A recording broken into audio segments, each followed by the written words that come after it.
Bentuk-bentuk peradaban Islam pada Daulah Bani Abbasiyah. Masa pemerintahan dinasti Abbasiyah merupakan masa kejayaan peradaban Islam, Masya Allah, khususnya dalam bidang ilmu pengetahuan dan kebudayaan.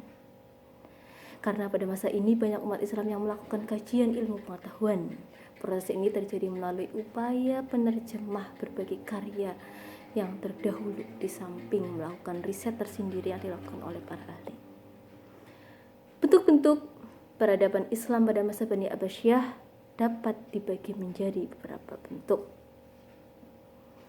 Yang pertama, seperti kota-kota pusat peradaban Islam, bangunan-bangunan, penemuan-penemuan, dan para tokohnya yang selalu kita kenal ini.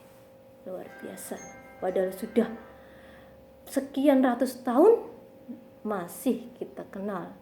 Itu terbukti apa? Karena bermanfaat, karena mau belajar, berkarya, maka dia menjadi sejarah yang baik yang dikenang kebaikannya sampai hari ini. Kemudian kota-kota pusat peradaban Islam, di antara kota pusat peradaban Islam pada masa Bani Abbasiyah yang cukup terkenal adalah Baghdad dan Samarkandi atau Samar. Baghdad merupakan ibu kota negara kerajaan Bani Abbasiyah. Bu Guru kalau cerita tentang masa-masa itu merasa terharu. Begitu sangat luar biasanya. Begitu sangat semangatnya dalam belajarnya. Masya Allah. Bani Abbasiyah yang didirikan oleh Khalifah Abu Ja'far al-Mansur. Kota ini terletak di tepi sungai Trigis. Kota ini berbentuk bundar yang dikelilingi bangunan tembok yang besar dan tinggi. Sejak awal berdirinya kota ini sudah menjadi pusat peradaban dan kebangkitan ilmu pengetahuan dalam Islam. Di kota ini pula para ilmuwan datang untuk mencari dan memperdalam berbagai ilmu pengetahuan. Pada masa pemerintahan Khalifah Harun ar-Rasyid dan anaknya Al-Ma'mun, Baghdad berhasil mencapai kejayaan. Kota Samarkandi letaknya di sebelah timur kota Trigis, kurang lebih 60 km dari kota Baghdad. Suasana kota sangat nyaman, indah, dan teratur. Nama Samarkandi diberikan oleh Khalifah al-Mansur ketika beliau meresmikan kota tersebut. Para pengunjungnya sangat terkesan dengan keindahan kota Samarkandi. Luar biasa.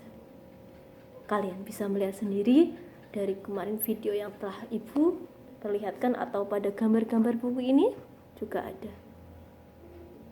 Mudah-mudahan kita dikasih kesempatan bisa keliling dunia, khususnya melihat peradaban-peradaban Islam. Allahumma amin.